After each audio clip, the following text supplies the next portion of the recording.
Welcome to Sit, Stay, Read, the podcast for every wag, whinny, and whisker. I'm Kathleen Donnelly, award-winning author and retired canine handler.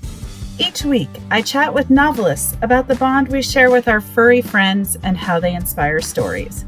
Grab a coffee, get cozy with your favorite pet. It's time to sit, stay, read. Well, big welcome to award-winning author and journalist, Peggy Townsend. Peggy's work has been published in Globe Magazine and the San Francisco Chronicle, just to name a couple spots. She's even traveled to Alaska, where she lived out of a van for 7 weeks. And her latest release, The Botanist, oh my gosh, sorry, Peggy, Assistant, is another thrilling read. Peggy, welcome to the show. Oh, thank you so much for having me. I'm really excited to talk to you about my book and about all things outdoors and planty and petty. Yes, I can't wait because you have some great animal characters in your books. You have the outdoors are obviously a passion for you. Why don't you start just by telling us about the botanist assistant, if I can say the title, and what inspired the main character, Margaret Finch? She's so fascinating. Yes, so Margaret Finch is a 6 foot tall, big boned woman who works as a lab assistant at a university, a fictional university on the Central Coast. The lab is looking for a cancer cure from an extract of a rare rainforest plant. Okay. She is odd. She's kind of eccentric. People dismiss her, but she's really good at what she does. And she drives a 20-year-old pickup. She's 54 years old and lives in a little cottage on the hill. So um, one of her colleagues is found dead, and everyone declares it's natural causes. But Margaret, being Margaret, will not let that lie. She thinks there's something going on. So she sets off to find out if there is indeed a murder, and if there's a murder, as she believes, who's the killer. And so Margaret was inspired by, as a journalist and as a writer, Yes. we're like a magpie. We pick things here and there. So Margaret was inspired by two things. One, after I worked at the newspaper, I worked as a writer for UC Santa Cruz and interviewed a bunch of amazing scientists who are they're curious, they're smart, they're tenacious, they have grit, they ask questions, they observe things. And I thought, well, that would be a great detective. Yeah. And so that was one thing. And the other thing was I did a story about a woman once who lived high on a hill with her Down syndrome daughter. And she was just the most, her life was so hard. And yet she was so accepting of it. And she looked like what I picture Margaret looked like. She was tall, she Okay. was big boned. She had a very plain face, which kind of set off most of her life. And so I just pictured her and I loved her so much. And I thought, oh, I might borrow her. So I did a little bit. Oh, I love it. I love it. And I already love Margaret because I'm about 5'11" and I drive a really old truck. So I was like, oh, I'm digging this character. I feel her.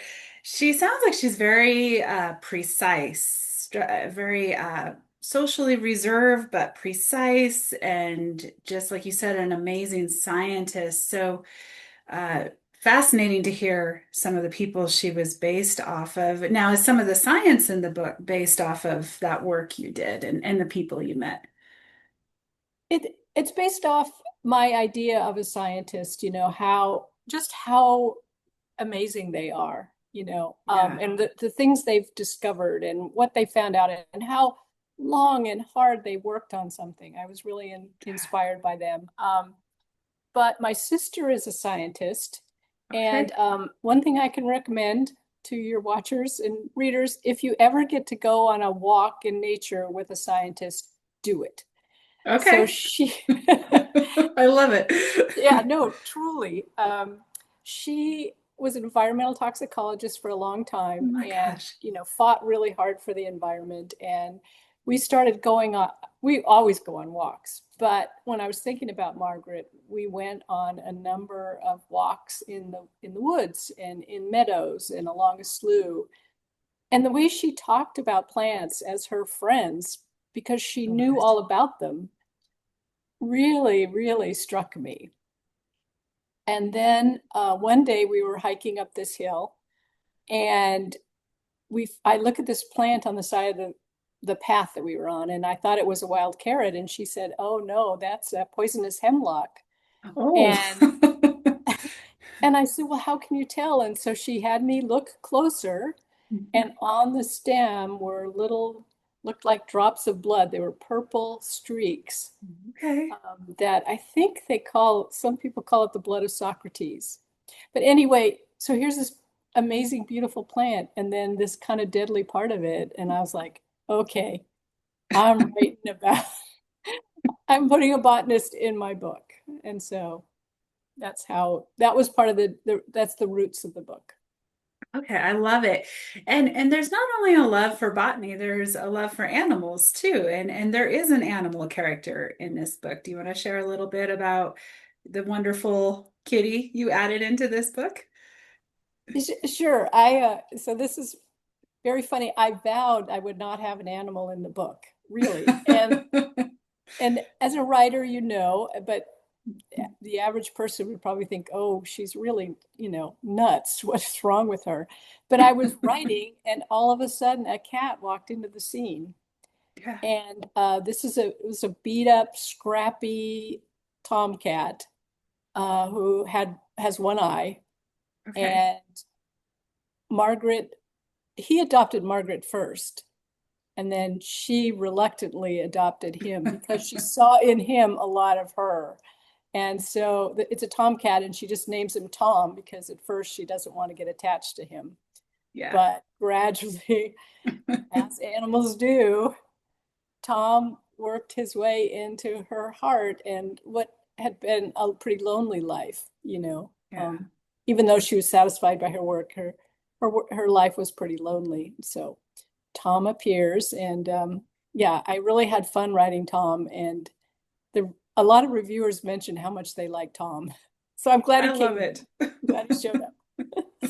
I'm glad he did too, because he's perfect for sit stay read to have introduce us to a new animal character. And if you don't mind me asking, I think before we started, we were talking, and Tom's based a little bit off a real life cat. Is that correct?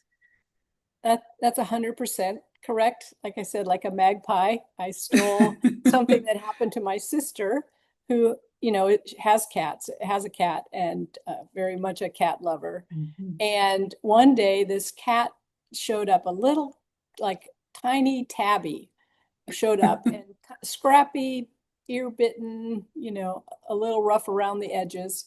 But he was so delightful that he adopted her, she adopted him. We She took him to the vet. We thought he was a young cat. Well, it turned out he was like 12 years old. Oh my He's just gosh. tiny. And Okay. so she named him Hobo because he just showed up, and he lived with her for a year of a wonderful life, before he eventually passed. But Okay. his last year was really good. So I stole a little bit of Tom from Hobo. I love it. Well, he Hobo obviously picked the right person. They know who to adopt. I think he did. He knew a soft heart when he saw one. So Definitely. yeah, so that's how Tom was inspired. I love it. Well, and I noticed there's a human character that really fascinated me in your book, and that's a janitor who it sounds like Margaret brings into the story and into the mystery to help her out. So, do you want to tell us a little bit about him? Because I found him really fascinating as well. Yeah, that's a great question. I got that question a lot of times from the early readers of the book before I submitted it. So the character is named Joe, and he's a former investigative reporter who Okay. got a job at the university as a janitor, custodian. And a lot of people who weren't journalists found that really unbelievable. And so I had to Really? explain to them that, and my editor, and kind of flesh it out so people understood. Like, so as a reporter, and if I talked to my reporter friends, they totally got it when I told them about it. So it's a job sometimes that takes a lot out of you. Like there's so Yeah. much emotion tied up in it. There's so many things that you see. There's such consequences of what you do that it Mhm. becomes really heavy. And you'll write something, and there could be this giant outcry, people attacking you, and you have to defend your piece.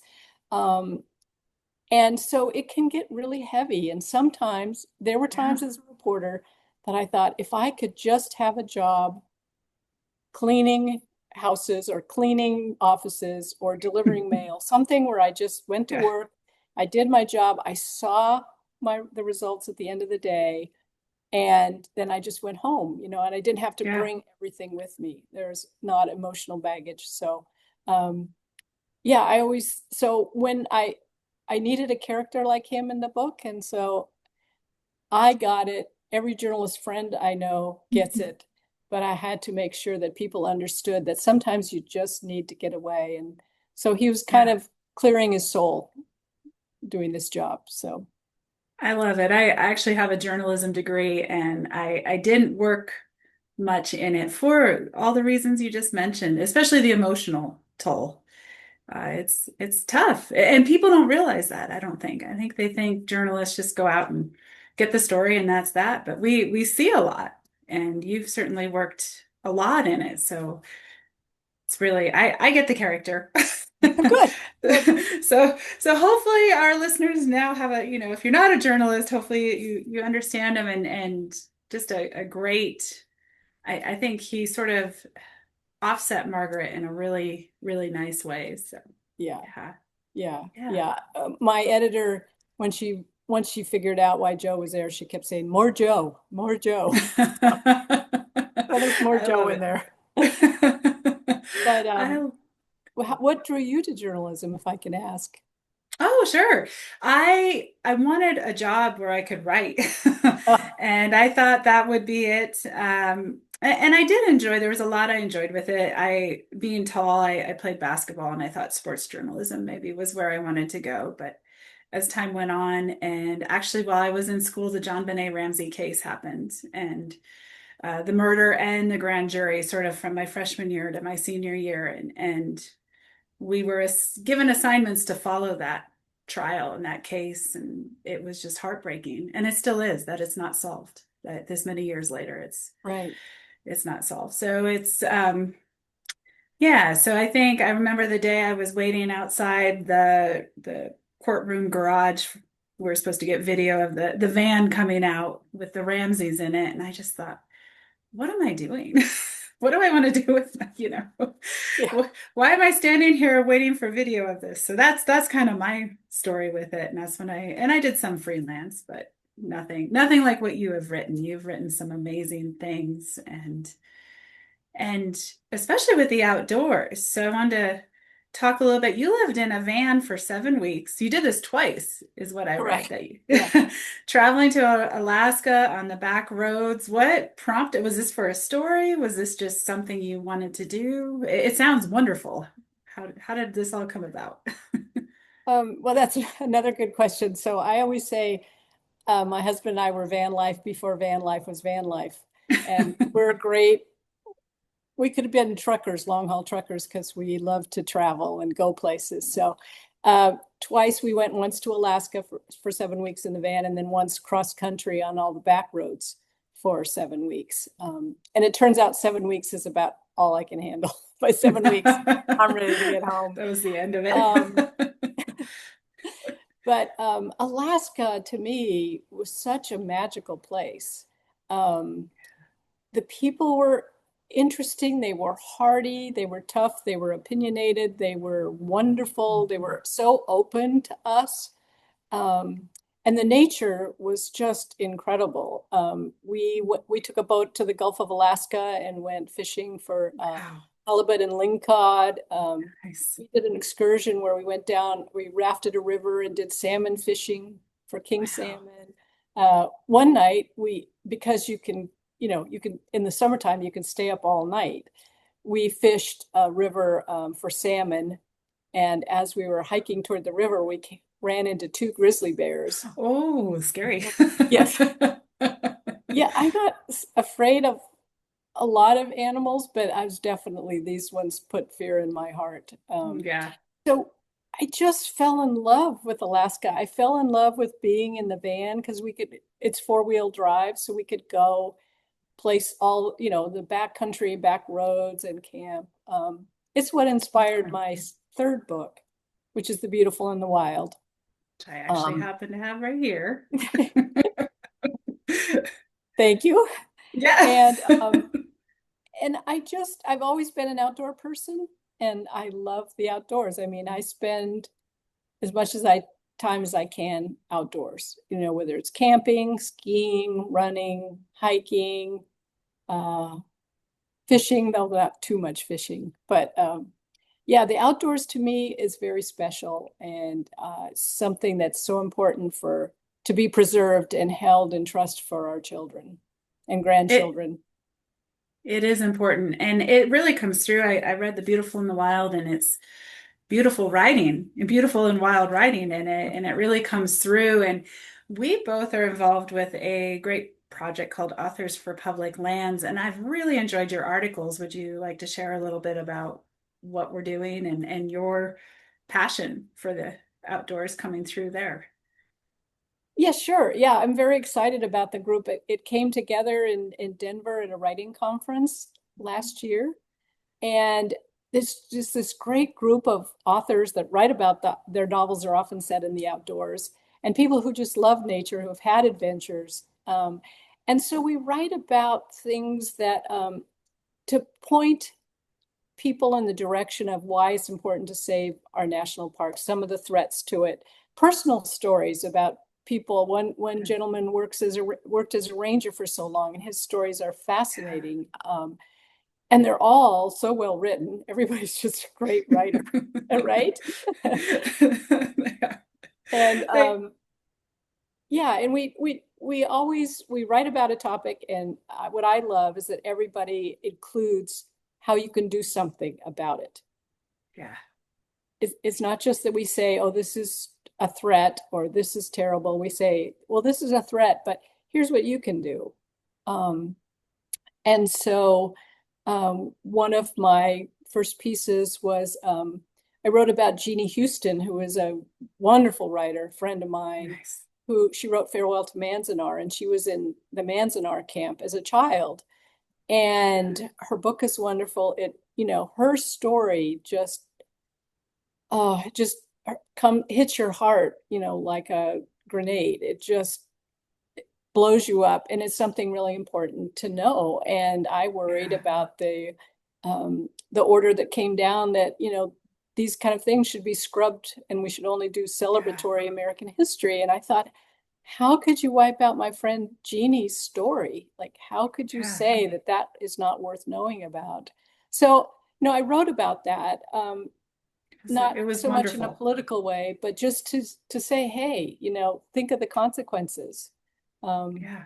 so yeah, I've just enjoyed the group, and for your listeners out there, I would say check it out because it's a just a Yeah. wide variety of voices. It really is. It's been fun, and I've really enjoyed your articles. And anyone listening, I'll put that in the show notes. We'll put a link to that Substack in the show notes, and make sure you check out Peggy's articles, and especially the story about your friend, because it was very touching and very important. So what's next for you? Is there going to be another book with Margaret, or another standalone, or what do you think? Well, that's a good question. It always depends on your editors. I Yeah. kind of have an outline of book two of Margaret, the botanist Oh, good. assistant. Okay. Yeah, it's set in the Sonoran Desert this time because last year I took a trip into the Sonoran Desert, and Wow. just fascinating. And there are also many things there that can kill you. So, Yes, that's true. so I thought, well, that would be a good place, for Margaret to land and Calvin, the lab assistant, and Joe. Um, it'll be a little difficult pulling them all together, but I think I can do it. And so if Yeah. my editor wants another book, I'm ready to write it. And luckily, so many of the reviewers that I've had have said, we hope there's a second Margaret book. So I hope she's Yeah. reading this. Well, we'll put our vote in for another Margaret book. So There you go. Thank you you. can show your editor the videos. You're like, see, I they will. all want it. I love it. Yeah. What's the best way for readers to connect with you, to find social media, newsletter, website? Go ahead and tell us the best way for someone to find you. Oh, hey, well, thank you for that. I appreciate it. Yeah. I guess I'm supposed to have a newsletter, but I haven't done that. So Instagram is the best place to reach me. It's Okay. Peggy Townsend Writer. Okay. And actually, my friend and I, another writer, have launched the Hen House Mystery Book Club. And Oh, very so cool. we do book reviews in the hen house with the chickens, and they're very opinionated about mystery books. So you can see our very early efforts there.